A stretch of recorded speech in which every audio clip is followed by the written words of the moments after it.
Então, queria agradecer então ao professor Christian, né, por estar auxiliando a gente nesse projeto hoje, e agradecer a presença de todos os alunos.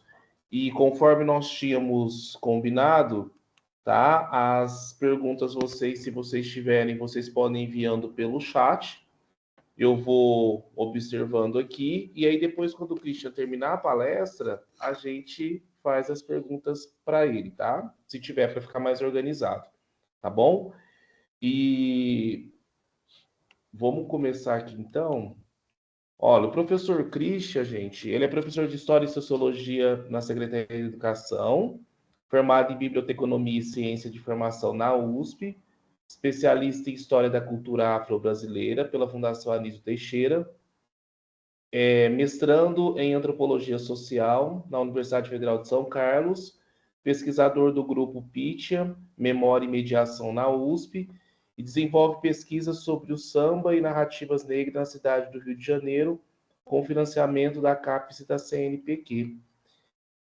O tema que o professor vai abordar é para além do 19 de abril, qual o papel dos não indígenas na luta dos povos tradicionais.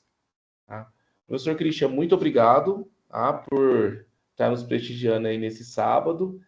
E a hora que você estiver pronto, pode ficar à vontade aí e começar a conversar com a gente. Qualquer coisa eu estou aqui. Imagina, William, eu que agradeço. Muito obrigado pelo convite. Deixa eu só falar umas questões rapidinho. Se acaso eu não vou ver vocês, né? O rosto nem nada de vocês, eu vou ficar só A tela. com a tela agora. Então, qualquer coisa você me sinaliza, tá? Pode Se der deixar. algum problema de voz, não entenderem alguma palavra, tá? Aí eu fico aqui à disposição. Você vai ser meus olhos agora, então, William. Pode deixar. Estamos por aqui, tá Tá? bom? E aí vocês vão me controlando do tempo também, porque eu vou estar com acesso só no celular ao lado, mas é um assunto que eu gosto muito, né? Então, assim, eu me empolgo Pode ficar à e, vontade. e aí eu não quero atrapalhar o almoço de ninguém hoje, Tá tá? bom. Então, Combinado. então eu vou tentar fazer. E aí vocês vão perceber que eu falo rápido normalmente, né? E aí agora eu vou falar tão rápido quanto, né? Em alguns momentos. Eu acho, William, que eles são novinhos, eu não sei se eles conhecem a frequência AM da rádio, né? Sabe, o Ah, sim. AM, que tinha aqueles jogos de futebol narrados, que eram os comentaristas correndo, né? Eu vou É fazer um verdade. pouco, então, vou fazer um pouquinho isso em alguns momentos, mas aí eu fico à disposição, tá? Vocês podem me parar, ou pedir para ir um pouquinho mais devagar, que para mim não tem problema. Estou um pouco acostumado já, tá? Tá ok, então, combinado. Perfeito. Pessoal, bom dia então a todos, a todas, né, que estão aqui nesse sábado para a gente falar da questão indígena, eu digo das questões indígenas, né, porque são muitas. Para começar, esse material que eu vou apresentar para vocês, eu desenvolvi ele num formato de cartilha, né? Então, por exemplo, alguns colegas que não estão aqui hoje, né? Ou para vocês revisitarem depois, eu vou mandar o arquivo depois para o professor William, e aí ele repassa com vocês. E essa cartilha, ela é ela serve também como um código de conduta, né? Uma cartilha de postura, uma cartilha de reflexão, né? De empoderamento também. Mas é uma cartilha que eu preparei ela para vocês, né? Ela é feita para essa atividade e ela tem um foco também num letramento, né? E esse letramento ele é para uma postura ética do dia a dia, mas ele também serve para o vestibular, por exemplo. Né? Eu acho que deve ter alunos aqui que estão no terceiro ano, né, e vão fazer o vestibular, né, FUVEST, o vestibular da Unesp, da Unicamp, o Enem, né? E aí, esses temas, essas temáticas, elas são corriqueiras nos vestibulares, e principalmente no Enem, né? Então, eu acho que é interessante depois vocês darem uma revisitada, uma olhada com calma, porque vocês vão perceber que eu não vou enxugar nenhum assunto, né? Eu vou trazer alguns assuntos, mas eu não vou a fundo, né, em alguns. Então, ele é um convite também. Essa atividade, essa nossa conversa, ela é um convite a vocês a seguirem acompanhando, seguirem conhecendo, né? E não se encerra por aqui, tá? E aí eu fico à disposição também para dúvidas futuras, se tiverem interesse em conhecer algo, né, eu fico à disposição de vocês. Então, é para além do 19 de abril, né, e aí fica a pergunta, qual é o papel dos não indígenas nas lutas dos povos tradicionais? Vocês vão perceber que tem muito plural aqui. Em vários lugares a gente vai mostrar o plural, e eu acho que a ideia é um pouco também dessa questão da diversidade, né, que a gente está colocando como mote, como tema, aí na sequência de atividades, de palestras do professor William, né? Então, enquanto não indígena, a gente entende nós que não vivemos em território demarcado pela FUNAI, né? Não temos uma legislação. Mas se a gente for olhar por um lado histórico, né, todos nós que vivemos aqui em Brasil, nós temos essa miscigenação como norma, né, do caucasiano europeu português, dos indígenas aqui do território que já viviam, né, no nosso território, e dos negros que vieram trazidos de África, né, com a diáspora, com o fenômeno da escravidão, né? Então, se a gente for olhar para um lado mais apurado, a gente pode dizer que todos nós aqui podemos reivindicar essa influência, essa matriz na nossa condição enquanto brasileiro. Mas aqui a gente está trabalhando no indígena que tem um certo processo que eu vou demonstrar para vocês de reconhecimento mesmo, né, oficial perante o Estado brasileiro. Pessoal, vocês vão perceber que eu vou trazer muitas imagens, né? Porque eu quero mostrar um pouco dessa visualidade indígena para vocês. Esse aqui é uma arte do Denilson Baniwa. Não vou falar do Denilson agora, porque eu vou ter um tempo para falar dele. Vocês vão perceber que eu gosto muito dele, né? Então, o Denilson ele vai vir muitas vezes aqui na nossa conversa hoje. Mas esse quadro, eu acho que ele diz muito para gente. Né, é feito em colagens, né? A técnica dele neste quadro é de colagens, então ele pega essa gravura, né, indígena aí no fundo, e aí esses celulares, né, até meio retrô esses modelos, eu acho que os alunos aqui não chegaram a conviver com esses dois aqui né, esses dois aparelhos aqui, mas são celulares, né? E aí estão tirando foto dessa aldeia. E aí mostra um pouco dessa coisa do espetáculo, do exótico, né? Onde a gente colocou os povos indígenas nessa caixa aqui no Brasil, né? Nosso senso comum, ele olha para o indígena com essa tutela, com esse olhar, né? Desse cuidado, mas como se ele não tivesse também ali uma determinação própria, né? Então, aqui nessa imagem, a gente vê claramente essa ideia do indígena como espetáculo, como exótico, né? Algo descolado da realidade, algo parado no tempo, né? E isso, gente, infelizmente, é uma visão preconceituosa, né? É uma visão lá na raiz da ideia da palavra preconceito, né? O pré-conceito, né? A gente olha de fora, olha de longe, né? E aí acha que os povos indígenas viveram estabilizados no tempo, né? Naquela ideia muito ainda rústica de indígenas rodando em volta de uma fogueira, né? E é aquela coisa muito rústica de experiência de vida, mas nós vamos ver hoje, né? Até o final, até as 10 horas, vocês vão ver que tem muita coisa acontecendo, né? É muito diverso a população indígena, tá? Então, essa imagem eu vou passar ela agora, mas acho que dá para vocês olharem mais um pouco e sentirem, né, essa experiência que eu estou mostrando para vocês. Estão vendo aqui embaixo, ó, uma foto meio desenho, né, retratando a pessoa aqui, ó, na rede, tá? Bom, para dar uma exemplificada, eu gosto muito de fazer essa colagem, né? Então, a gente, uma arte visual ali agora, né? É uma colagem e agora um samba enredo, né? Esse samba enredo, ele foi do Acadêmicos do Salgueiro, durante esse ano. Acadêmicos do Salgueiro é uma escola de samba lá da cidade do Rio de Janeiro, né? Do Morro do Salgueiro.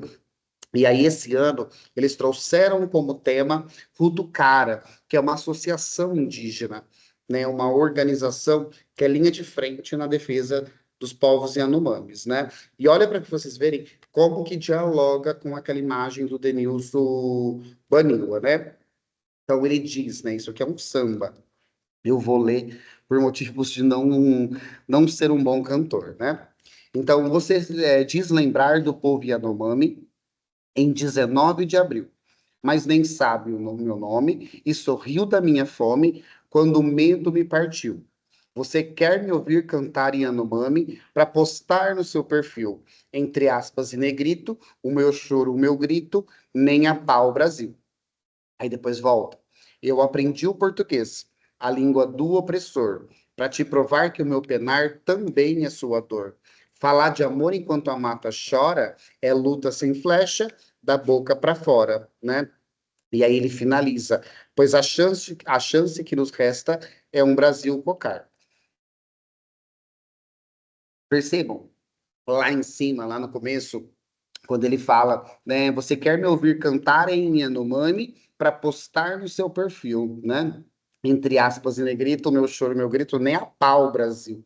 Né? Então, esse samba, né, esse samba enredo, que é feito pelo Salgueiro, mas com acompanhamento do povo Yanomami, né? O povo Yanomami, eles estiveram na quadra, né? Eles acompanharam. Eu tive o prazer de acompanhar também de perto, né? O lançamento do enredo, alguns ensaios na quadra, né? Eu estive esse ano, em janeiro, na quadra do Salgueiro, e aí eu senti muito forte essa ocupação indígena que a escola se propôs, né, a ter durante esse tempo do enredo. Então, tinha muitas presenças de lideranças indígenas. Gente, perdão, estou um pouco com a garganta meio incomodada, esse tempo muito seco, né?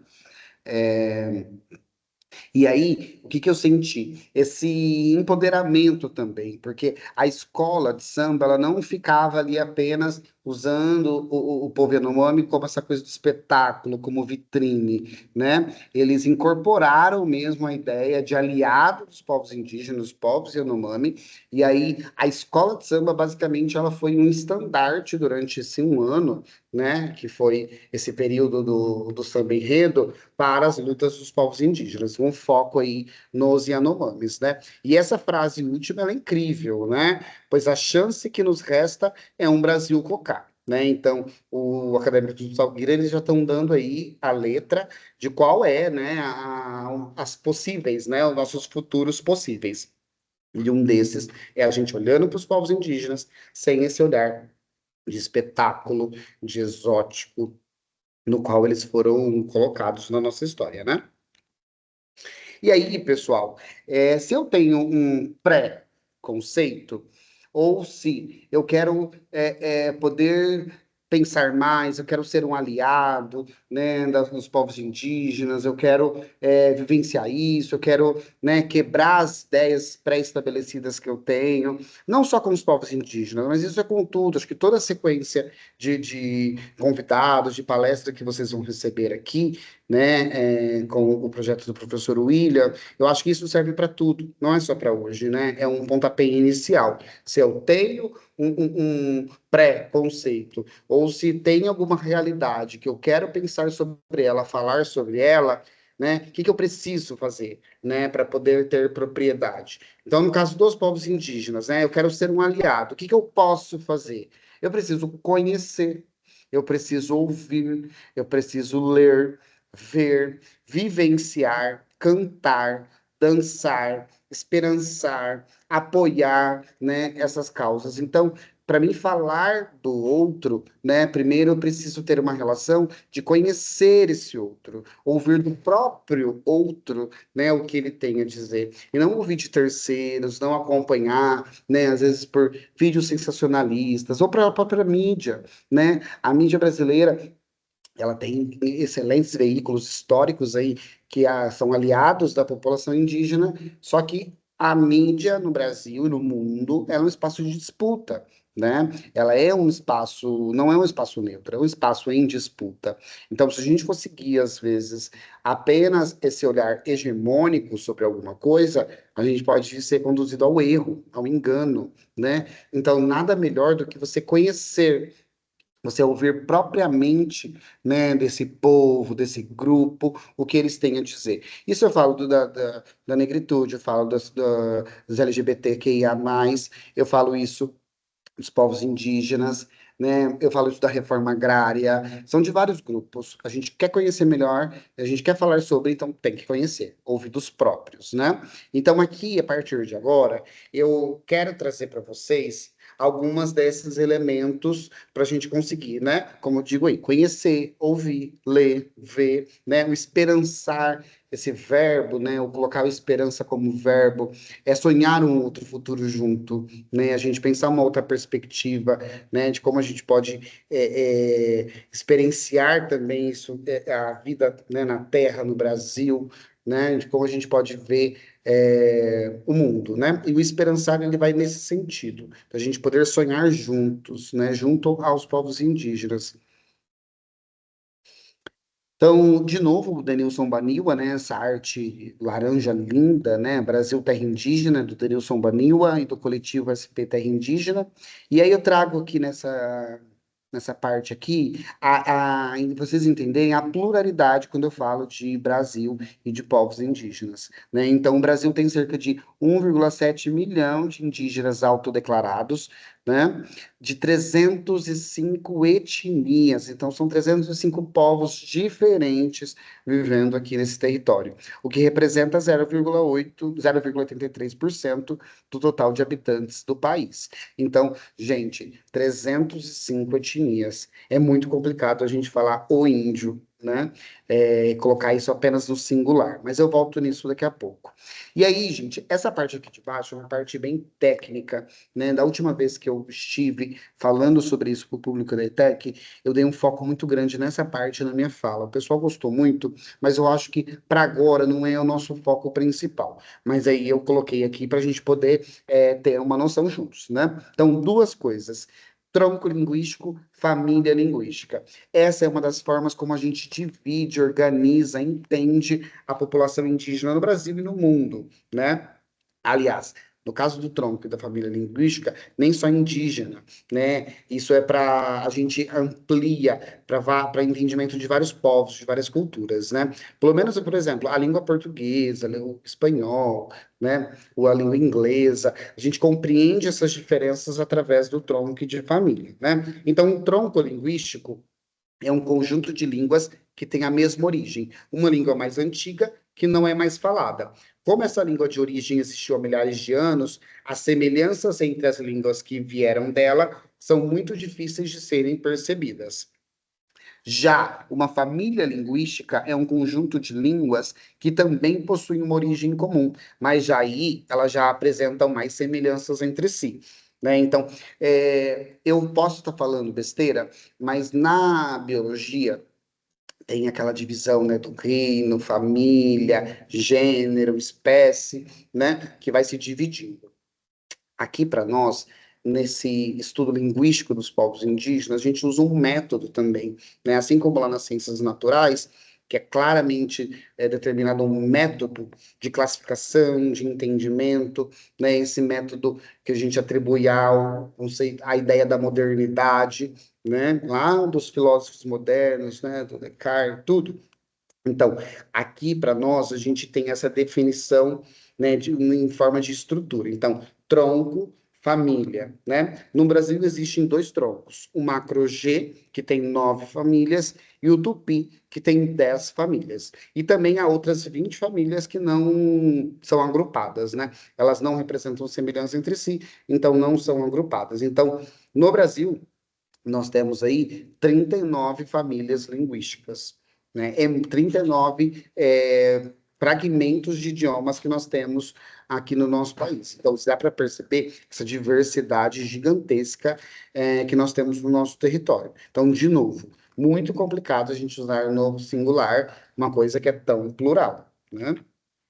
E aí, seguindo esse raciocínio, eu quero mostrar para vocês a diferença que a gente tem de uso de termo. Então, de índio para indígena, muita gente pode pensar, ah, mas é só uma palavra, nossa, mas que diferença, pouca, estão lutando por isso. Sim, né? Para alguns parece pouco, mas para os povos indígenas, que historicamente no Brasil que são subjugados, né, colocados a escanteio, né, muitas vezes vistos com esse olhar de tutela, uma palavra diz muito. E lembra lá no começo que eu falei para vocês, né, do conhecer, ouvir, ler, ver. Então, aqui no caso, é ouvir, né? É conhecer. Se os povos indígenas estão falando que para eles é interessante essa mudança, então a gente, enquanto não indígena, nós temos que respeitar, né? Conhecer, buscar entender e respeitar essa determinação que eles colocam. Então, por que o índio vira indígena, né? Então, segundo a Márcia Mura, que é lá da USP, né, historiadora do povo Mura, do Rondônia, indígena é um termo genérico que não considera as especificidades que existem entre os povos indígenas com as especificidades linguísticas, culturais e mesmo a especificidade de tempo de contato com a sociedade não indígena. Em contrapartida, indígena é uma palavra que significa natural do lugar em que vive. O termo exprime que cada povo, de onde quer que seja, é único, né? Então, o que para a gente pode ser muito tranquilo, muito normal, né? Aqui a Márcia, ela está explicando que é muito diverso, né? Índio é genérico, é plástico, né? É dado de cima para baixo, né? O branco deu essa definição, né, para o povo indígena. Já o termo indígena mesmo, ele tem essa coisa do único, né? Ao mesmo tempo que ele é plural, mas ele respeita as diferenças, né? Já o Daniel Munduruku, esse eu tive o prazer imenso de conhecer, de vê-lo, né? De vê-lo falar mais de uma vez, que ele estudou na mesma universidade, né? Que eu. O Daniel, para o Daniel, a palavra indígena diz muito a nosso respeito do que a palavra, diz mais a nosso respeito do que a palavra índio. Indígena quer dizer originário, aquele que está ali antes dos outros, né? Daniel, gente, ele é escritor indígena, né? Ele é pós-doutor em linguística. Lembrando que linguística, é o que eu estava falando com vocês agora, essas famílias, troncos, né? Então, a linguística, junto à antropologia, é uma das áreas que a gente consegue entender melhor essa diversidade cultural, né? Essa amplitude que a gente tem dos povos aqui no Brasil. Então, seguindo, outra questão muito importante, que é entre tribo, né, que a gente usa muito ainda, tribal, a palavra tribo, né, e aí a gente hoje não usa mais isso. A gente até usa para falar, por exemplo, dos tribos dos skatistas, a tribo dos góticos, né, as tribos urbanas, né, aí a gente usa. Mas quando eu estou falando dos povos tradicionais, não uso mais tribo. Tá? Por que não? A palavra tribo ela foi usada de forma estereotipada para colocar os indígenas numa caixa de não civilizados. Definir povo e etnia são as maneiras mais adequadas para se referir ao território. Isso aí é a Luciene Kaxinawa, que é jornalista indígena, né? Então, tribo dá essa ideia, né, do primitivo, né, do pouco civilizado, do tribal, do pouco evoluído, né? Tudo isso que eu estou falando são ideias horríveis, né? O pouco evoluído, né? Pouco civilizado. É pavoroso a gente pensar isso em 2024, né? Mas infelizmente a gente que pensa ainda. E aí, segundo a Patrícia, que é do povo Funiô, né? Que é também cientista social, assim como eu, mas ela lá pela USP, o termo é usado para reforçar o papel do indígena como um selvagem. Aí ela diz: eu não tenho tribo, eu tenho um território em Pernambuco, onde fica a minha aldeia. Né? Então, indígena, aí com essa ideia, né, o tribo, né, ele relega os povos indígenas a essa coisa do selvagem, né, do pouco desenvolvido. E aí, um dos, né, motivos nossos, né, o que dá nome à nossa conversa de hoje, né, os dia, né, o dia do índio, né, 19 de abril, que a gente não usa mais, graças a Deus, o dia do índio, né, hoje a gente usa o dia dos povos indígenas, né, então o dia do índio, né, antigo, o dia do índio, comemorado 19 de abril, passa a ser chamado oficialmente dia dos povos indígenas, é o que define a lei 14.402 de 2022, né, e essa mudança do nome, gente, ele tem esse objetivo de explicitar a diversidade das culturas dos povos originários, né? Então tá tudo no plural aqui, né? Essa lei, ela é oriunda da Lei 5.466 de 2019, da Joênia Wapchana. Ainda vou falar da Joênia ainda, tá? E aí essa lei, essa junção, né, da de 2019 com a 2022, foi o que alterou a nossa nomenclatura. E aí, a Joênia, ela fala que a intenção, né, é renomear a data, é ressaltar de forma simbólica não o valor do indivíduo estigmatizado, né, índio, mas o valor dos povos indígenas para a sociedade brasileira. Então, não é mais aquela ideia do plural, né, do singular. A gente está lidando com o plural, né? Não existe mais o índio, né? Então, os povos indígenas. O propósito é reconhecer o direito desses povos de, mantendo e fortalecendo suas identidades, línguas, religiões, assumir tanto o controle de suas próprias instituições e formas de vida, quanto seu desenvolvimento econômico, né? A Márcia Moura, que a gente estava falando agora, né, lá do povo Moura, ela comenta ainda, de forma bem crítica, né, que nós não temos o que comemorar, porque ainda precisamos reivindicar e pautar nossas lutas. Lutamos todos os dias pelo nosso território, pela nossa cultura e pelo direito de viver como vivemos, quando existe uma sociedade que está nos matando pouco a pouco. Então, a Márcia, ela, bem mais enfática, ela nos diz que tá, temos o dia, mas é um dia ainda assim, não é de comemoração, não é um dia de festa, né? É um dia que a gente ainda precisa refletir muito para poder seguir adiante, né? Eu digo nós, eu digo enquanto sociedade, né? Nós não indígenas, nós indígenas, né? Pessoal, e aí eu vou avançar nessa parte, eu vou correr um pouco mais, porque eu vou falar um pouco das estruturas políticas governamentais, né, que regem hoje a população indígena, tá?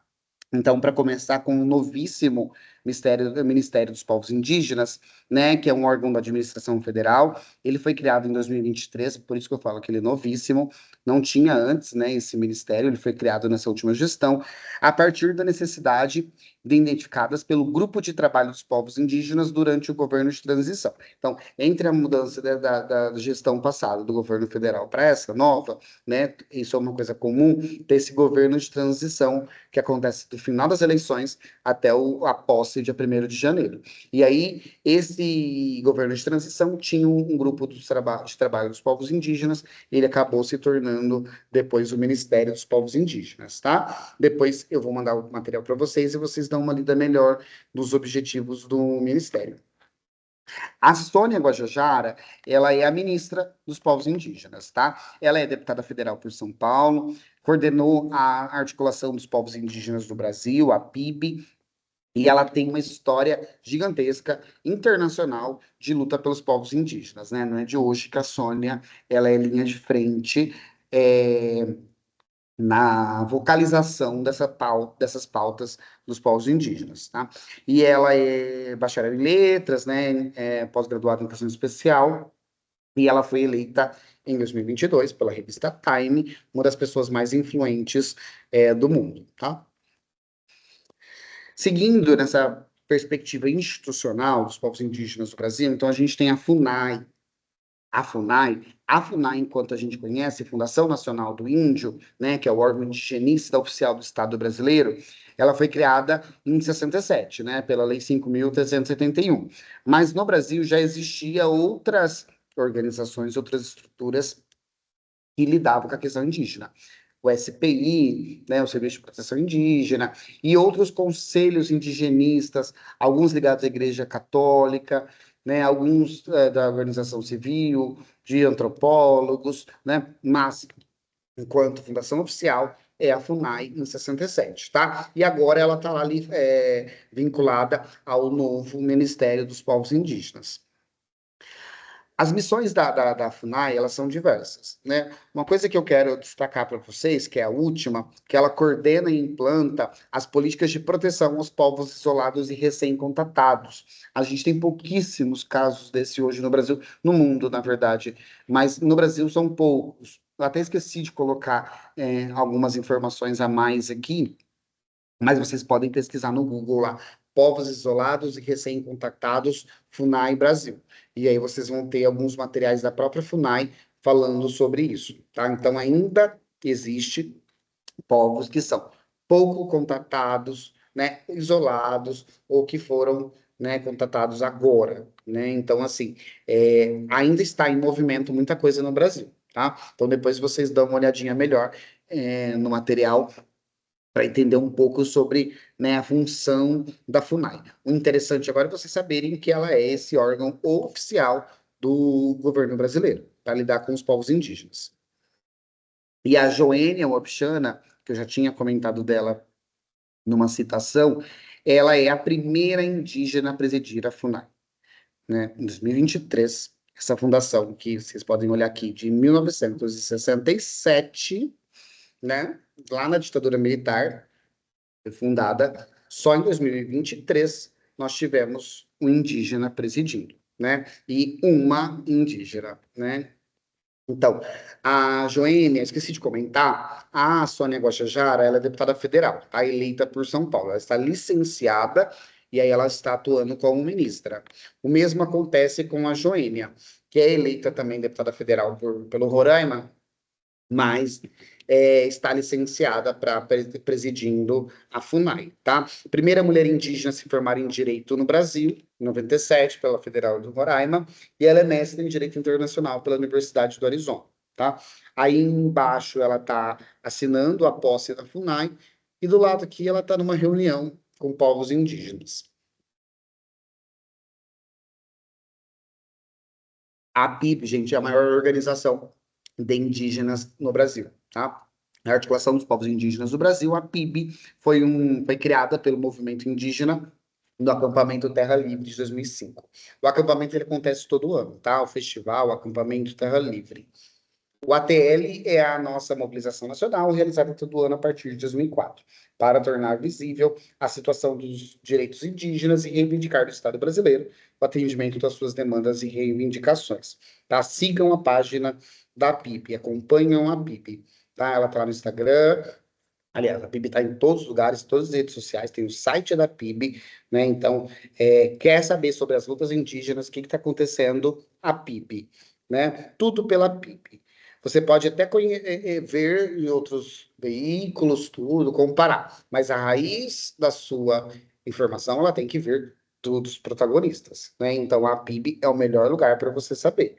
Quer tirar uma dúvida, quer tentar ter uma opinião formada, ouça a PIB, tá? E aqui são uma das pautas, não, a principal pauta hoje, ainda, infelizmente, dos povos indígenas é a demarcação de terras e a luta contra o marco temporal, né? Que é uma tese jurídica segundo a qual os povos indígenas teriam o direito de ocupar apenas as terras que ocupavam ou já disputavam em 5 de outubro de 88, que é quando é prorrogada a Constituição Federal de 88. Isso é um retrocesso gigantesco, porque em 88 muitos indígenas estavam expulsos das suas terras, né? Porque 88, 3 anos antes, que a gente tem uma abertura política, então 3 anos antes a gente ainda vivia numa ditadura, que foi muito complicada para os povos indígenas no Brasil. Então, é muito mesquinho essa ideia de se achar que só é uma terra indígena, só está válido se estava ocupado em 1988, né? Então, aí, algumas artes da PIB, não ao marco temporal, né? A Mãe Terra não se negocia. Aí, essa arte que eles fizeram em frente ao STF, STF, nosso futuro está em suas mãos, direito originário, sim, marco temporal, não, né? Aqui nossa história começa antes de 1500, né? Então, essa é uma das principais lutas ainda hoje no Brasil.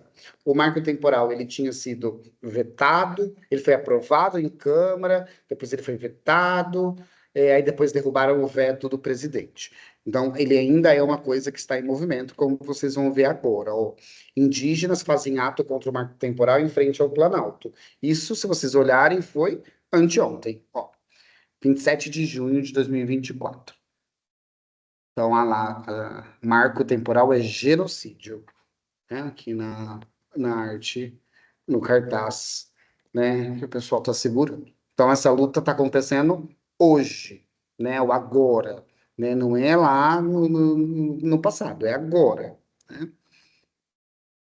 Aí, pessoal, eu quero mostrar para vocês agora dois escritores, né? Então, para você ler, quero conhecer, quero me munir de conhecimento, literatura, filosofia, pensamento indígena, duas pessoas. Primeiro, Ailton Krenak, lá de Minas Gerais. Ele também, assim como a Sônia, ele participou de várias organizações ali, Aliança dos Povos da Floresta, União das Nações Indígenas, né? Ele participou nessa foto aí embaixo, ele está com o rosto pintado de preto, da Assembleia Legislativa, Constituinte, perdão, de 88, né? Ele fez uma intervenção muito importante, digitam depois no YouTube, Ailton Krenak, Constituinte de 88, vocês vão ver o discurso dele, é revolucionário, né? E ele também ele é imortal da Academia Brasileira de Letras, né? O primeiro indígena a receber essa toga. Ele é embaixo, aqui, ó, segurando o diploma dele. E aqui são três livros dele que são, além de pílulas de conhecimento, de reflexão, de visão de mundo, são sucessos editoriais também. O Krenak, ele chegou num patamar, né, muito importante de reconhecimento, mais que necessário dos povos indígenas. Eu recomendo esse do meio, Ideias para Adiar o Fim do Mundo, tá? Do Krenak. Também o Amanhã Não Está Vendo, A Vida Não É Útil, mas o Ideias para Adiar o Fim do Mundo é leitura obrigatória para todo aluno de ensino médio por agora. Assim, eu acho que é necessário mesmo vocês mergulharem nessa bibliografia do Krenak, porque ele dá uma visão de mundo, né, que eu acho que vai muito além. A gente aprende muito com o Krenak, né, da gente entender nosso ambiente, nossa terra, né, assim como o Davi Copenau Yanomami, né, por essa foto dele, né, por olhar do Davi, eu acho que dá pra gente ver muita coisa, né, dá para entender muito do Davi e do povo Yanomami. Ele é de 56, né, ele mora lá no extremo norte do Amazonas, ele é o presidente da Associação Rutucara, que eu tinha comentado lá no início, né? Ele tem vários prêmios, ele é condecorado com um monte de coisa. O Davi, ele escreveu, junto com o Bruce Albert, que é um antropólogo francês, é, A Queda do Céu, né? Palavras de um xamã Yanomami. Esse livro, ele rodou o mundo, ele tem vários idiomas, ele foi publicado primeiramente fora do Brasil, né? Em francês, depois em inglês, e aí ele foi publicado no Brasil em 2015, mais ou menos, eu acredito, e ele também fez um sucesso editorial. Provavelmente ele deve ter na biblioteca da escola de vocês, tá? Depois dá uma olhada, porque ele teve uma distribuição gratuita nas escolas, né? E é um livro que ele vai falar de filosofia, pensamento, formas de vida dos povos xamãs, dos xamãs, né? Yanomamis que vivem aqui no Brasil. Tá? É um dos livros mais importantes que eu já vi na minha vida, né? Eu recomendo totalmente essa leitura para ontem, porque ele está ligado, conectado com as questões ambientais. É muito, muito, muito interessante, né?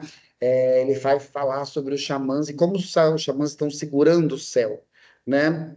Porque na ideia xamã, enquanto o ser humano está, né, o homem branco está destruindo a natureza, destruindo o nosso meio, os xamãs estão segurando. Assim, quando se eles não estiverem mais aqui, né, se a gente perder os xamãs, essa cultura xamãs, o céu vai cair, né? Então, por isso, o nome do livro, tá? Leiam A Queda do Céu. Ele é bem grandão, mas é uma leitura que você lê muito rápido, porque você é devorado pelo livro. E aí, gente, eu quero mostrar para vocês rapidamente três museus, tá? Então, dá para vocês agora experienciar, né? Vocês vivenciar, né? Alguma cultura. E aí, eu tenho alguns exemplos para vocês. Primeiro, o Museu das Culturas Indígenas. Ele é em São Paulo, lá na Água Branca, né? Ele é organizado pelo governo do estado. Ele é novo também, em 2022. Aqui do lado é a vista de lado dele, com essa arte linda, gigantesca. Aqui a fachada dele, cheio de padronismo indígena também, muito bonito. O Museu Nacional dos Povos Indígenas, que é o antigo Museu do Índio, ele lá no Rio de Janeiro, no bairro do Botafogo, ele está fechado por enquanto, tá? Ele está reformando, e no meio dessa reforma ele mudou de nome, né? O que é muito significativo, devido ao que a gente está conversando, né? Então, o Museu do Índio não dá, não estava mais, né? Então, agora virou o Museu Nacional dos Povos Indígenas. Pessoal, esse aqui é o Museu Orig, que eu gosto muito desse lugar, muito mesmo, assim, eu queria que todo mundo fosse lá conhecer. Aqui eu deixei até o número aí, ó, para visitação, não é longe daqui da nossa região, Ribeirão, Serrana, Jardinópolis, né? Ele é aqui dentro do estado de São Paulo, lá no município de Arco-Íris, fica dentro da terra indígena Vanuni, e o Museu Orig, ele é assim, tá vendo as imagens ali do lado? Ó? Ele é um museu que ele repensa a própria ideia de museu, na verdade, né? Porque a gente tem muito uma ideia clássica de museu, né? Exposição, aquela coisa toda. E aqui o museu é o próprio lugar, né? Ele é uma iniciativa de 3 mulheres indígenas de uma mesma família caigangue, cujo propósito é lutar pela causa indígena, divulgar sua cultura caigangue, tá? O museu nasce desse propósito. A Dirce, que é essa moça que está aqui, que eu coloco essas 3 fotos de baixo, ela é assim uma representante, ela é uma leoa na defesa do povo caigangue, né? E vivenciar ela, ouvir ela, né? Estar do lado dela, você sente muita coisa, vê muita coisa, né? Ela tem uma garra, uma força que ela em si já é um aprendizado. Né? Ouvi-la falar já é um aprendizado. Para quem tiver oportunidade, sugiro ir lá, né, em Arco-Íris e conhecer o Museu Orig, que é uma instituição assim fundamental, fundamental. Pessoal, e aí eu vou seguindo agora para os nossos finais, e aí eu quero apresentar alguns artistas para vocês, 2 visuais, 2 musicais, para a gente tirar aquela ideia de novo, daquele indígena exótico, né, pouco desenvolvido, aquela coisa dele, né, a ideia da tribo, que é horrível, né, condenado, né, aquela situação um pouco evolutiva, essa ideia que a gente tem do indígena, né? Quando a gente vai falar de arte indígena, se pensa também a mesma coisa, o mesmo jeito, né? Tudo carregado de preconceito. E aí o Jaider, ele foi, porque o Jaider faleceu há 2 anos atrás, 2020, 3 anos atrás, né? O Jaider faleceu, infelizmente, mas ele deixou uma obra, assim, que vocês vão ver, eu vou mostrar para vocês, vocês vão entender do que eu estou falando, né? Ele é da terra indígena Raposa Serra do Sol, tá? E aí depois vocês dão uma olhadinha melhor, pesquisem ele, vejam quem é mais ele. Eu vou mostrar pouca coisa dele, mas assim, é interessante que vocês também vão tentar olhar, né? E ler. Ele tem um livro, Carta ao Velho Mundo, que é incrível também. Esse é o tipo de arte do Jair, tá? Ele tem essas representações com umas ideias. E aí, a questão é que reflete muito essa cosmovisão, essa forma de ver o mundo indígena, né? Ele traduz de uma forma muito refinada, né? Olha esse primeiro aqui, essa mutação animal, de animais, né? Essa forma humana dançando aqui nesse desenho, né, nessa arte. Ele aqui embaixo, ó, perto da obra dele. Então ele tem muita essa coisa do apelo da cor, né, do material. Ele também tem essa instalação. William?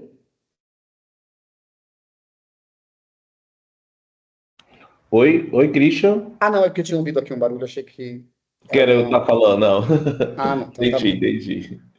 Estou indo aqui para os finalmente já. Pessoal, aqui é no Parque do Ibirapuera, é uma instalação que o Jaider fez dessas serpentes. Ela à noite é a coisa mais linda do mundo, porque ela se ilumina, né? Ela tem uma iluminação.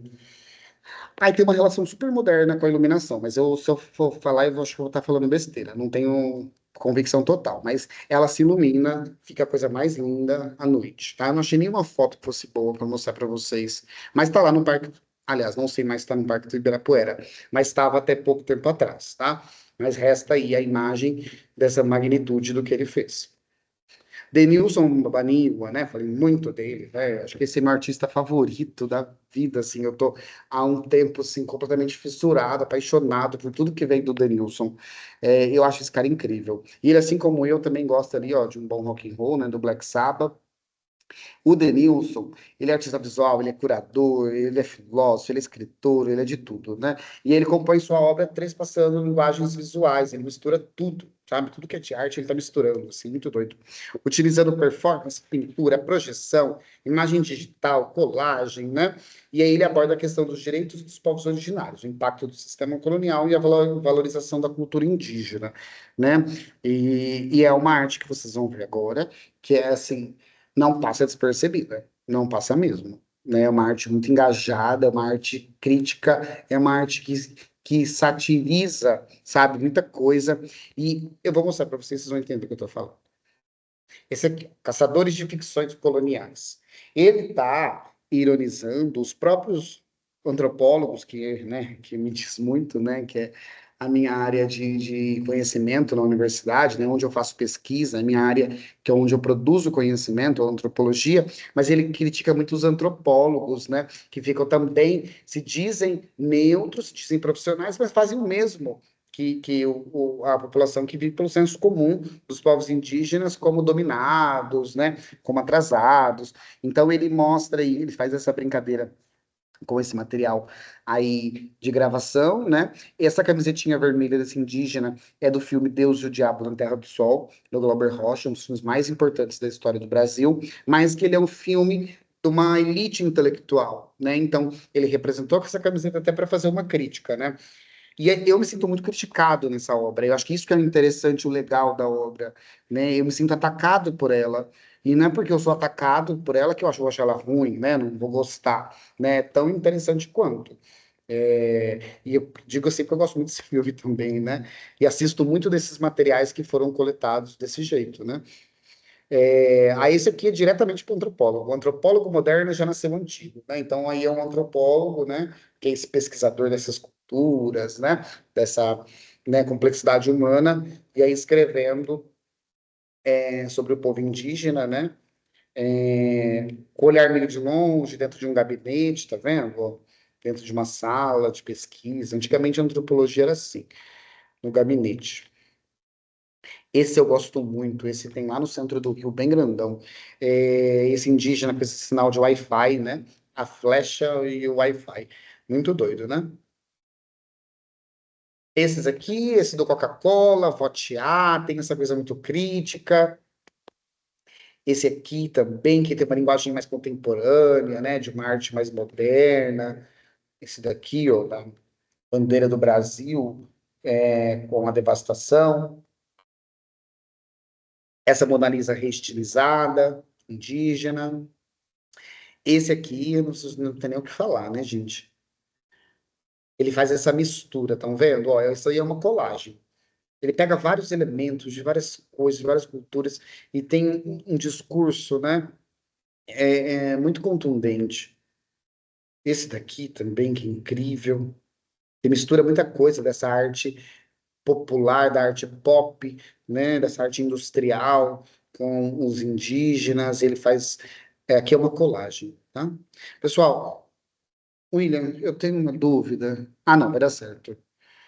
Pessoal, eu vou finalizar agora, 9h50, e eu quero mostrar para vocês, porque, assim, quando eu falo, então, de novo, se eu tenho um preconceito, se eu não sei, ou se eu quero conhecer mais, sabe? Se eu tenho um distanciamento, conheça, né? Ouça, veja, né? Não fique com aquela ideia pré-estabelecida que você tem, que te disseram na escola, né? Saia da zona de conforto, né? Vai tentar ouvir, ver, entender, saber mais.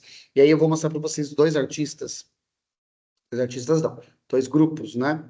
É, que fazem música indígena, e aí vocês vão ver que um é rock and roll, né? Um heavy metal, e o outro é um grupo de rap, né? 9h51, acho que vai dar tempo da gente ver os dois.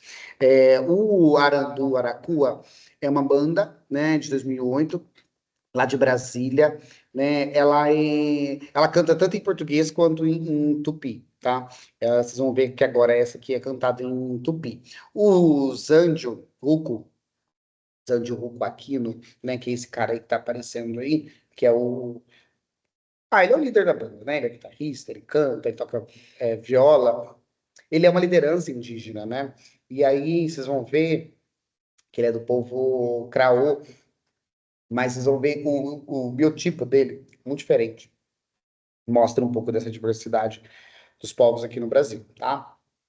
E eu vou dar o play, William. Qualquer coisa, se não tiver dando para ouvir, você me pontua aqui, vocês me Sim, avisam, pode, sim, tá? pode deixar que eu te falo, aham. Tá. Eu acho que vai. Tá dando para ouvir? Não, nós não estamos ouvindo ainda. É que tava um barulho de água. Aí agora eu vou colocar qualquer coisa você me fala aí, tá? Tá, tudo bem, aham. Começou já? Não, pra gente não. Não tá saindo som. Hum, Eu, eu deixa eu ver. não sei. Tenta ver se direto no YouTube. Isso que eu ia tentar fazer, mas aí eu vou ter que encerrar esse compartilhamento. Ó, eu vou fazer o seguinte: eu vou mostrar para vocês aqui meu último slide, e aí eu vou abrir os dois, porque eu vou ter que descompartilhar, parar de compartilhar aqui, tá? Beleza, Para aham. dar certo. Tudo bem, tá. Pessoal,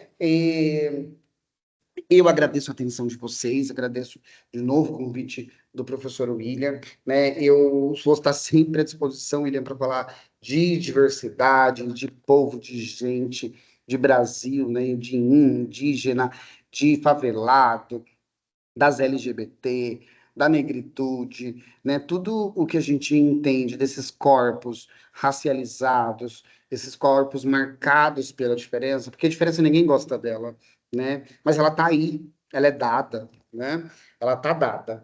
E aí a gente precisa entender, às vezes, como a gente convive com ela, né? Como a gente vive com ela, com essa multiplicidade de visões de mundo, de entendimento, né? E aí, acho que para resolver muitos dos nossos problemas no mundo é a gente voltar para a nossa ancestralidade, né? A gente entender de onde nós viemos, de onde nós falamos, para onde nós vamos juntos, né? E aí eu termino com essa ideia de que o futuro ele é ancestral, né? Para a gente voltar, para a gente voltar não, para a gente ir além, avançar, a gente tem que dar dois passos para trás, né? E entender de onde nós viemos. Eu vou parar aqui para tentar agora mandar.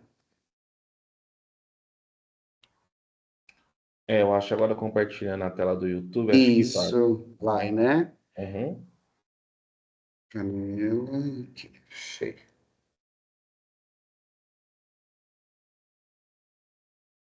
Agora foi? Deixa eu ver o que chegar na música se vai dar para ouvir. Não, não foi. Não foi? Mas tudo Não. bem. Tudo bem. Eu não sei exatamente como que faz para sair esse som. Eu também sou um pouco leigo aqui. Ah, Mas mas eu acho qualquer que coisa, sabe o que eu eu, peço para você fazer? sim. Compartilhar com a gente E isso é o o. link. Não é, eu vou te mandar, na verdade, William, esse material, né? Esse arquivo. Aham, E aí fica para vocês, assim, como eu disse, uma cartilha, né? Às vezes pode ter perfeito. pessoal que não veio hoje, né? Não pôde estar aqui com a gente. Então, assim, fica como uma cartilha, como, né? Uma contribuição, eu acho. E retoco. A questão é, esse material que eu estou falando, além de uma postura de pessoa, de cidadão, né? Também é um material muito bom para o vestibular, né? Eu acho que quem está prestando vestibular aí, dá uma olhada nesse material, né? Dá uma lida. E não só ler, né? Eu coloquei referências. A pessoa depois ela precisa ir procurando por conta própria algumas coisas, tá? Mas eu acho que é isso. O Arandu Aracua e depois o Bro MCs para vocês conhecerem lá, tá? Gente, muito obrigado. Nós te agradecemos, Christian. E agora eu gostaria de ver se tem algum aluno. Eu até tenho, eu mesmo, três perguntinhas que Hum, acontece muito na sala de aula para te hum. fazer, mas eu vou deixar aberto primeiro para os alunos. Se alguém quer fazer agora alguma pergunta, mandar por escrito no chat, ou levantar a mão aí, falar pelo áudio. Alguém quer começar? Eu, eu vou fazer a pergunta, vamos ver Sim. se no final. Bom, vou fazer duas perguntinhas assim, que é clássica na sala de aula, às vezes, quando eu estou falando sobre os povos Hum, originários, que é sobre a língua tupi, né? Sobre hum, o tupi. Ele sempre. Porque assim, das. Da linguística, dessa linha dos troncos linguísticos aí, é o que a gente mais conhece, né?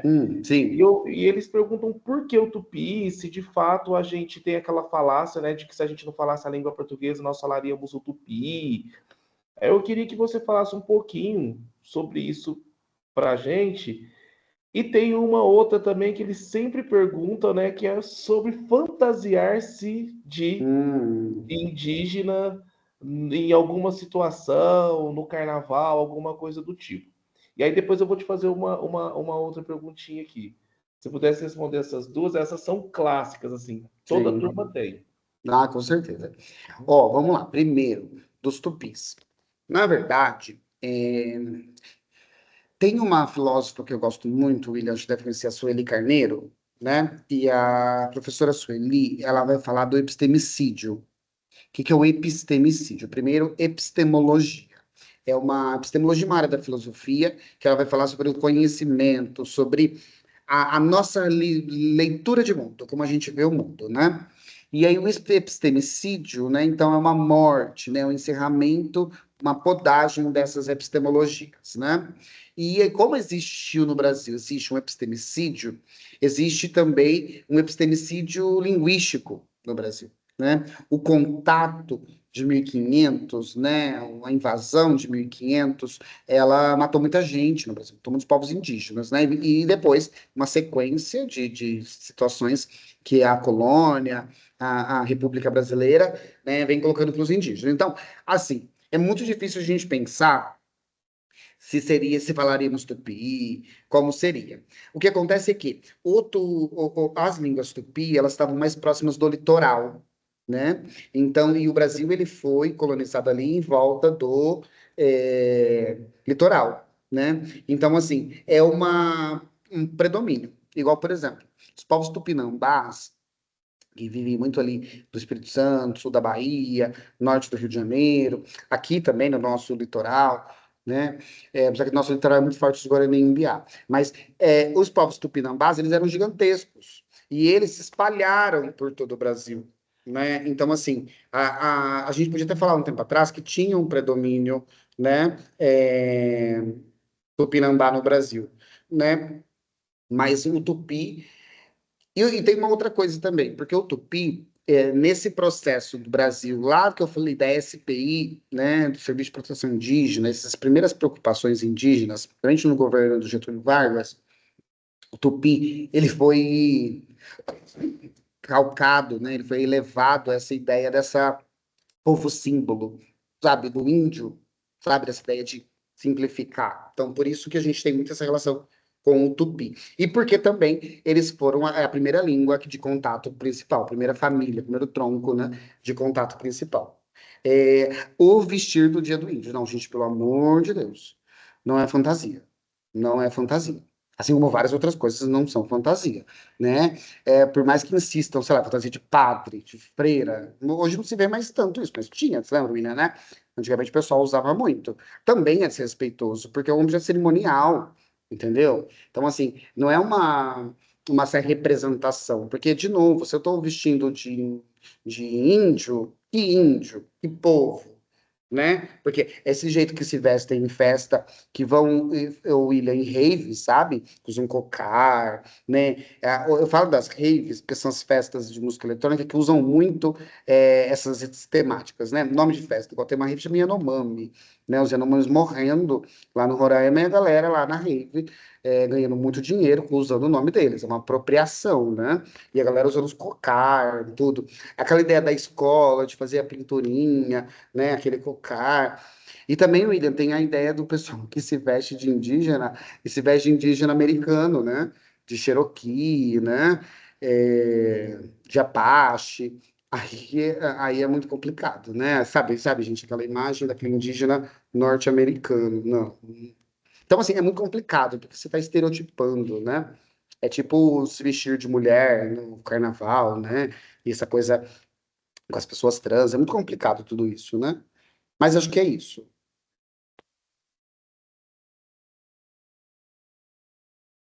Você quer que eu vou respondendo aqui as do chat? Porque tem umas coisas tão boas aqui. Ou eu ia falar isso para você agora, do chat. Se você quer que eu leio para você ou se Não, você. eu vou lendo aqui. Então, Gostei beleza. das perguntas. Beleza. Bom, a influência que a cultura indígena tem nos nossos dias a dias é do Luiz Fernando Nery dos Santos. Luiz, toda, todo. A nossa filosofia, alimentação, postura, o jeito de lidar com a natureza. E eu não digo só no Brasil, é no mundo todo, né? Os próprios americanos, eles negam, mas eles também têm muita influência indígena, né? Mas eu acho que nosso as palavras, nome das cidades, então, por exemplo, Araraquara, Mogi Guaçu, Mogi-mirim, muitos bairros de São Paulo, né, no norte do Brasil, nome dos rios, Rio Piracicaba, Rio Amazonas, né, muita coisa, tudo que a gente fala de campo, Campinas, Campos do Jordão, Campo Grande, né, tudo é coisa indígena, tudo tem relação direta com questão indígena. Então, a influência é total, total. Musical também, né? Comida é o principal, né? A gente sempre fala da mandioca, né? Aquela célebre palestra falar da Dilma sobre a mandioca, e é muito engraçado, porque naquela época virou meme, mas é inteligentíssima aquela raciocínio dela, né? Que ela vai falar dessa questão dos povos tradicionais, e responde bem essa sua pergunta, né? Bom, como os indígenas têm se organizado politicamente para defender seus direitos? A PIB, Associação dos Povos Indígenas do Brasil. Vai lá, que lá você sabe qual é a organização, qual é a estrutura política. Gente, tem indígenas de todos os aspectos políticos. Importante falar isso, de esquerda e de direita. Estão quase todos concentrados na esquerda. Mas existe também alguns que estão posicionados na direita, tá? Você diria que os professores de antigamente que passavam aquelas brincadeiras no dia do índio, de fazer barulho com a boca, foram ensinados de maneira errada?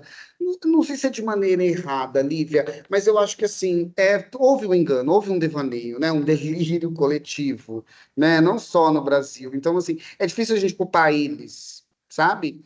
É difícil culpar meus professores lá do Fundamental, né? Eu estudei aqui em Serrana, né? No Alzira. É muito complicado eu falar que os professores da Alzira me ensinaram errado, né? Que é uma reprodução, né? A questão é uma reflexão, e essa reflexão é do agora, né? Não tem como a gente olhar para o passado com o olhar de hoje, né? É muito complicado, né? É muito difícil fazer né? Esse julgamento, mas era, né? Totalmente errado. O problema é fazer hoje, 2024, e tem gente que faz. Não vou falar que não faz, tá? Tem gente que faz aí até hoje. E aí, quando a gente fala, a gente é chato, né? É isso. Se vocês verem isso e começarem a reproduzir, vocês vão ser vistos como chatos. Ah, que chato. É só uma palavra, né? Será que é só uma palavra, né? Bom, livros e documentários sobre os Yanomamis. Gente, os Yanomamis, eles são incríveis. Eles são, assim, se você... Que é Wesley, né? Wesley é um caminho sem volta, tá? Assim, os Yanomamis, se você gostou deles agora, você nunca mais vai largar eles. A Queda do Céu, do Davi, incrível.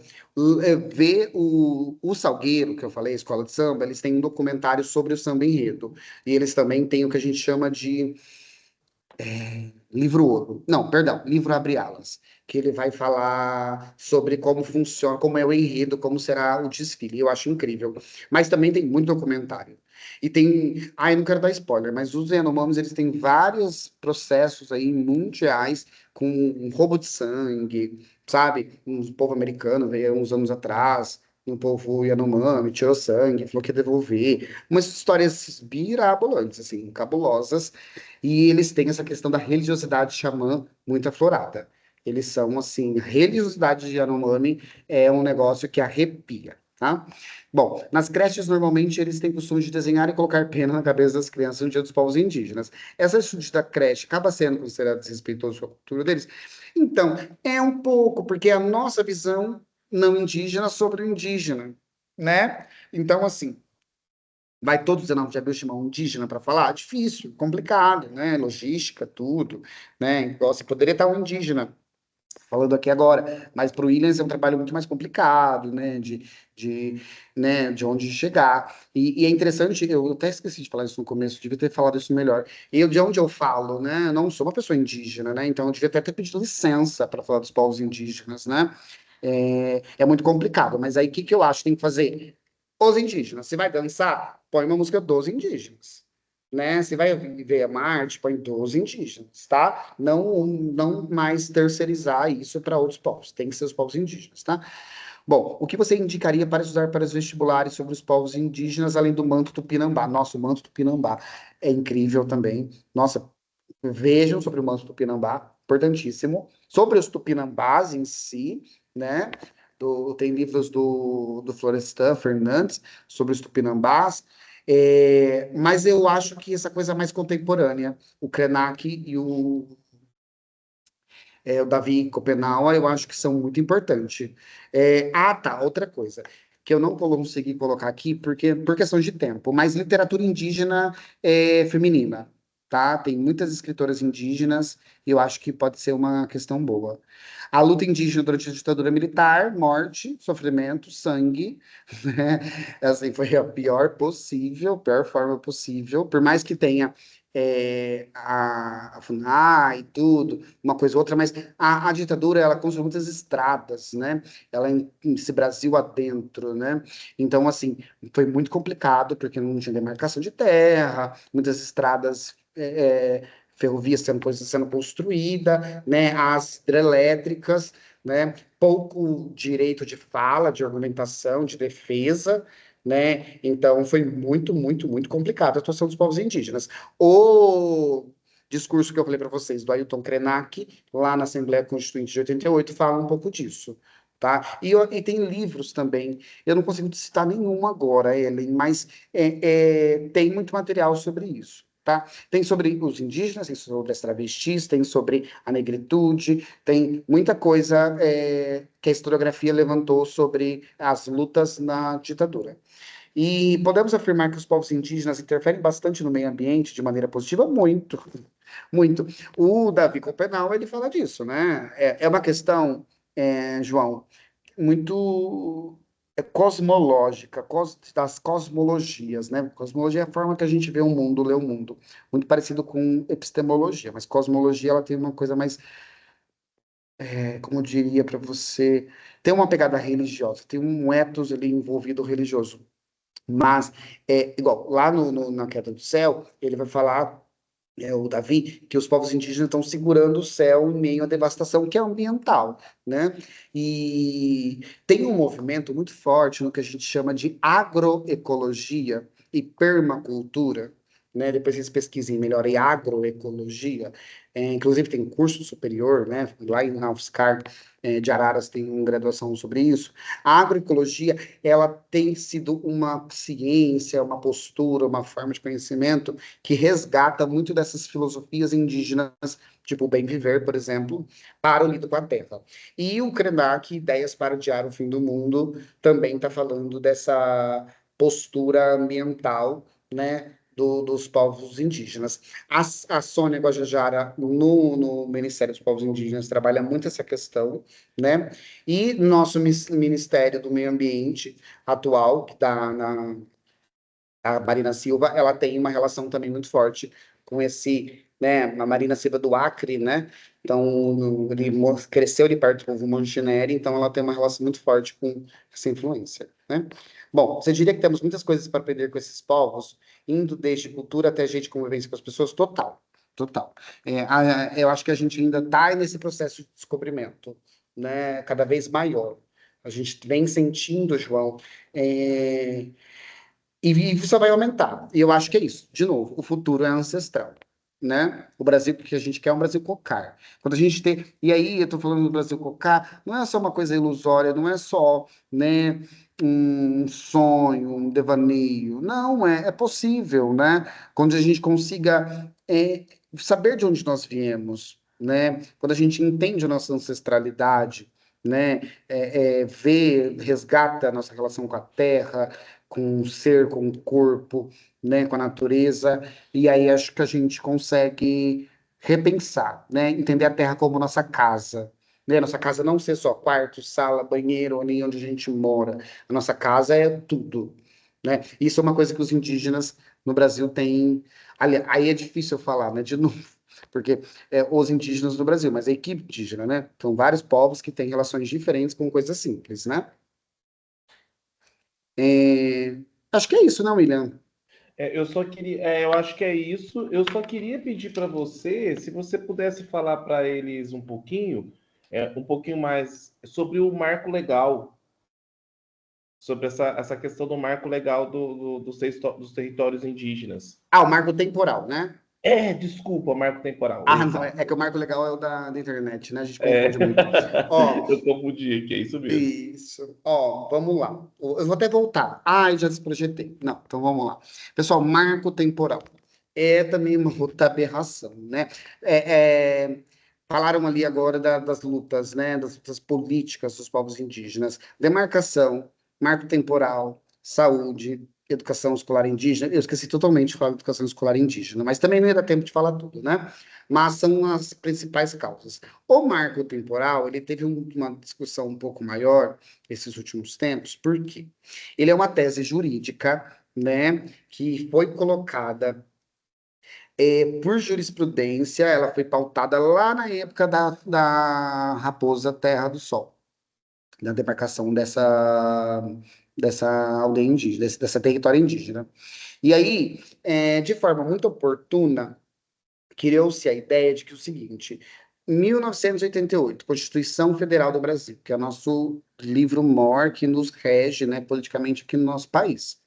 Então, a ideia do marco temporal quer dizer o seguinte: se o povo indígena só pode agora, né, a partir do marco temporal, fazer requerimento de demarcação de terra indígena se essa etnia, esse povo estava ali em 88, ou estava já em processo de demarcação em 88. O que é complicado, porque, de novo, aquela pergunta sobre a ditadura, né, que a gente acabou de falar sobre isso, o que é complicado, Wesley? Porque a gente entende que, pós-ditadura militar, os povos indígenas ainda estavam muito fragilizados. Não se tinha, por exemplo, a PIB, não se tinha o Ministério dos Povos Indígenas, né? Era só a FUNAI pela FUNAI. Então, o que acontece? O marco temporal ele é injusto porque muitos povos estavam fora dos seus territórios, né? E também não era uma coisa que muitos indígenas em 88 estavam recém-contactados, eles nem não tinham noção, né, no seu entendimento de vida, do que é o Estado, o governo, Brasil, sabe? Essa noção, assim, de ter um governo, Estado, né? É muito nossa, não indígena, entendeu? Nós somos criados dentro desse fenômeno, dessa estrutura, né? Dessas instituições. Dentro da cosmovisão indígena não existia. Então, assim, ela é uma tese jurídica que vai delimitar, justificar as demarcações de terras futuras a partir disso. O Lula tinha vetado, né? E aí o plenário foi lá e derrubou o veto do Lula, né? Então, atualmente está vigorando o marco temporal. Por isso, aquele ato que eu mostrei para vocês anteontem, né? O Davi aqui, ó. Eu aprendi uma aula de arte que os indígenas têm impacto diretamente com a gente no nosso cotidiano. Onde ele brincou que se a gente chegar na casa da avó doente, ela faz um chá e quando nós tomamos, nos melhoramos na hora. Onde os remédios eram plantas medicinais quando não se tinha antibióticos. Davi, perfeito. Muito obrigado pela contribuição, porque eu acho que é essa a ideia. Eu tô com a garganta meio ruim, né? Tô há uns 3 dias que eu tô com a garganta ruim, por causa do tempo seco. Daqui a pouco eu vou passar na casa da minha avó, né? E minha avó, ela mora aqui perto de onde eu tô, né? E minha avó, ela nunca consegui compreender muito bem, na verdade, né, essa raiz, assim, histórica da nossa família e tudo, mas ela é do norte de Minas, do Vale de Jequitinhonha, ali tem muito povo indígena, muito quilombo, né? Mas na hora que eu chegar lá, assim, ela vai fazer um chá. E ela vai dentro, ela pega umas coisas, ela vai misturando, Davi, coisas que eu não sei. Então, e ela acha isso aqui na natureza, ela vai andando e serrando, ela acha um monte de coisa, mistura tudo, e amanhã eu vou estar ótimo, né? Eu só tô com essa garganta ruim porque eu não fui na casa dela. Porque se eu fosse lá, já estaria melhor, já com certeza, né? A conhecimento botânico dos povos indígenas, ele é incrível, né? É isso uma das contribuições, que é o que eu estou falando de cosmovisão, a forma de ver o mundo. São outros conhecimentos que para a gente às vezes não faz sentido, mas para essas pessoas fazem. Quando eu falo sobre o que é tecnologia, para nós tecnologia é isso. Eu estou falando com vocês, um monte de gente à distância. Por quê? Porque a nossa vida cotidiana, ela pede isso, né? Quando eu conversei com o William sobre essa nossa atividade, ele me colocou demandas que a vida cotidiana pede. Então, a nossa tecnologia, ela dá respostas às nossas necessidades.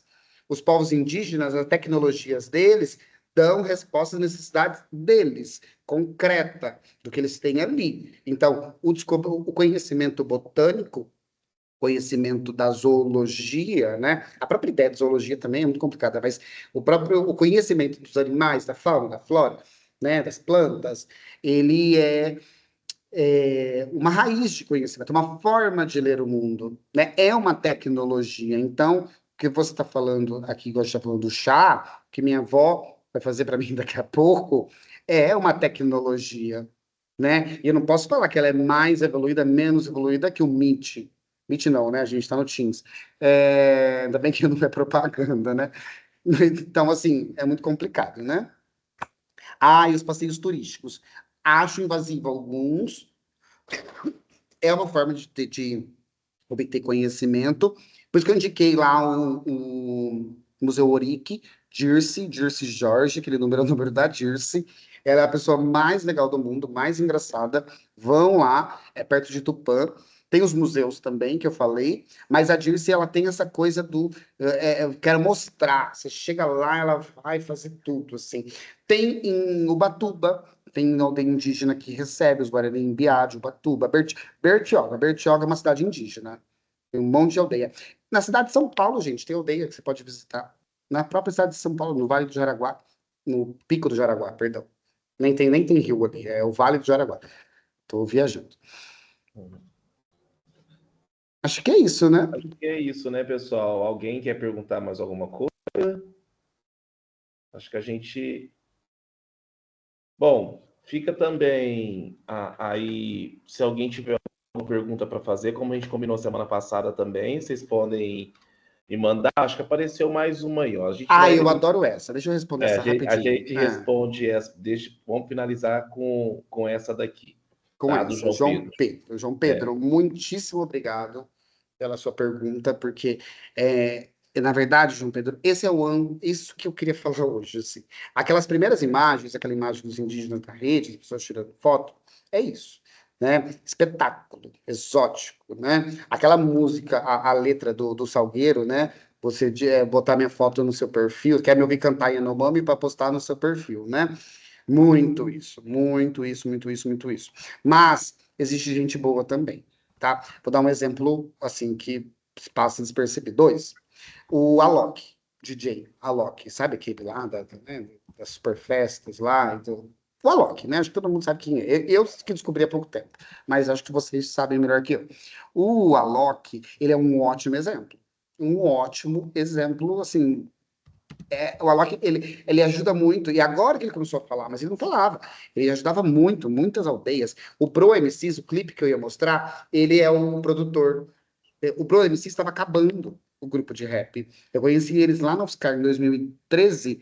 Eles, assim, eram meninos, né? E depois sumiram. E aí o Alok conheceu eles e, puf, né? Deu uma amplificada na voz deles para o Brasil. Maria Gadu, cantora, ela tem uma relação muito bonita com os povos indígenas, assim, de ampliar a voz também, né? Mas tem os influencers aí que vou te falar, né? E tem também os evangelizadores, né? Tem influencers que são evangelizadores. E aí, esses também são um pouco complicados, porque influenciam, né? Enfiam goela abaixo os povos indígenas uma ideia, uma doutrina, uma forma de ver o mundo que às vezes, né, não é muito compatível. E existe, gente, existe vários desses, tá? Só pesquisar por aí que vocês acham alguns. Mas eu acho que é isso, né? Christian, a gente vai encerrar, mas assim, eu mandei para eles uma mensagem no grupo, vou falar agora também aqui no áudio, que se precisarem tiver alguma dúvida ainda, pode me perguntar. Se eu não conseguir responder, a gente pede ajuda para você. Sim, A eu gente estou à pede ajuda disposição, aos gente. universitários. Hum, E eu queria muito, Christian, muito mesmo agradecer por esse bate-papo, por essa palestra. Assim, eu fico lisonjeado mesmo de você ter aceitado aí de prontidão, né? Aí poder participar desse projeto lá da ETEC Serrana. Aqui nós estamos com alguns alunos também da ETEC de Ribeirão Preto, da ETEC de Sertãozinho, né, que estão participando aí também das palestras, né? Como a gente tinha conversado lá para poder sim. ampliar, né, o conhecimento. Muito obrigado mesmo, parabéns pelo trabalho, tá? Depois, se você quiser pôr aí na sua rede social, no chat, Ah, porque, vou pôr. sim, às vezes você tem alguma coisa lá, ou quiser colocar, né, porque às vezes eles querem perguntar alguma coisa também, é uma maneira aí de ter o contato. Se você quiser colucar aí, Ó, tá vou pôr bom? aqui meu Instagram, Tá. porque eu sempre estou compartilhando muita coisa, né? Então, isso é Indígena, de importante, lutas. Ó, @christian.justino, tá? tá? Porque Lá aqui no tem Instagram. tem gente aqui bastante interessado nessa causa indígena aí, que a gente já Isso. conversou antes. Tá Tá bom. bom? Até, Gente, gente. parabéns mesmo, muito obrigado, tá? Obrigado, pessoal, também aí, que agora a gente já está saindo de férias, né? A Ah, maioria graças aqui, a Deus, então, é. né? Então, aí, o finalzinho da série tive essa palestra, boas férias para todo mundo, bom descanso. E, Christian, parabéns, muito obrigado mesmo, Imagina. tá? Eu que agradeço, William, pelo convite. Estou sempre à disposição de vocês, tá? Se é para falar de diversidade, de povo, é só me chamar. Maravilhoso, então. Até, gente. Obrigado, viu? Bom Obrigado. final de semana para todo mundo, viu, gente? Muito Um obrigado, abração. gente. Tchau, tchau. Até. Tchau.